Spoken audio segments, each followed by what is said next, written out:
Where have all the leaders gone? Absent without leave is the answer, according to a study which shows that most of us despair of meeting a manager who also qualifies as a leader.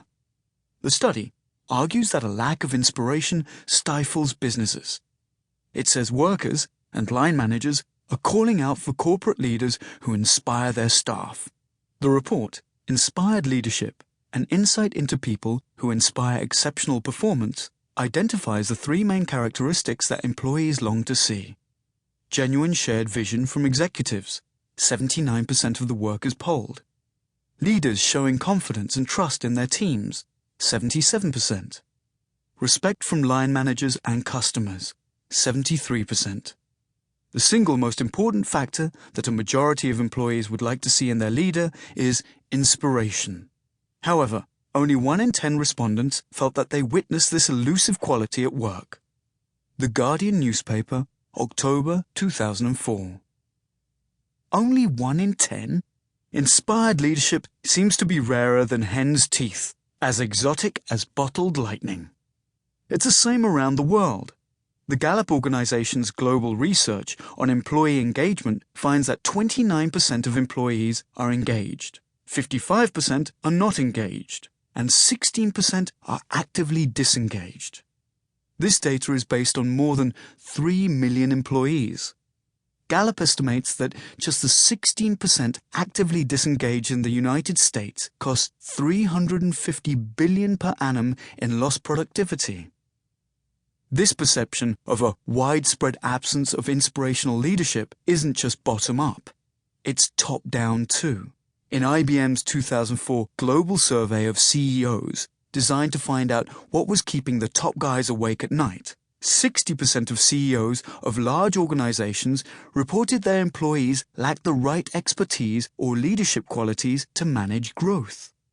They told us that they'd been focusing so hard over recent years on efficiencies and cutting costs that they had neglected the development of a next generation of leaders that would take the organization forward. At the top of their agenda now is the need for people who can inspire growth. Abigail Tierney, one of the survey report's authors, told us. The best of times, the worst of times. For leaders in business in particular, this is the best of times and the worst of times.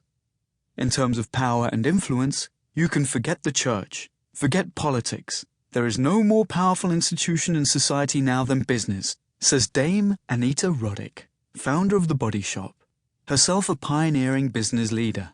Yet, the reputation of business and business leadership in the opening years of this century is about as low as it can go.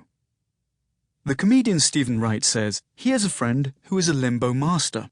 He can limbo so low, he limbos under rugs. In the popular mind, particularly of those millions of citizen investors who felt themselves so betrayed by the market collapse at the end of the last century, and of company employees who find their pension contributions have disappeared into a black hole, that's about where you'll find business leadership's reputation, with the dust and furballs. So low, it's disappeared under the rug.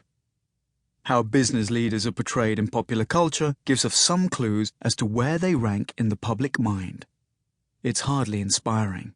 Despite all the Jack Welch-inspired talk of bossless leadership, the corporate leader in popular culture is, inevitably, the boss. There is a collective consciousness about what bosses are and do, and not a lot of it works in your favor. Who's the boss in the most popular television program in the Western world? Mr. Burns in The Simpsons. A cheat, a changeling. David Firth, author of The Corporate Fool and co-author Corporate Voodoo. So there's the overtly dangerous Mr. Burns. Then there's the low-level but destructive cynicism of David Brent, the dysfunctional boss in BBC TV's The Office, who spouts leadership platitudes while stepping all over his people and failing his way to the top, before ultimately being seen for what he is and thrown out.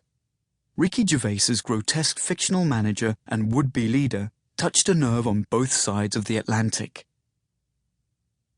The leader as bad guy.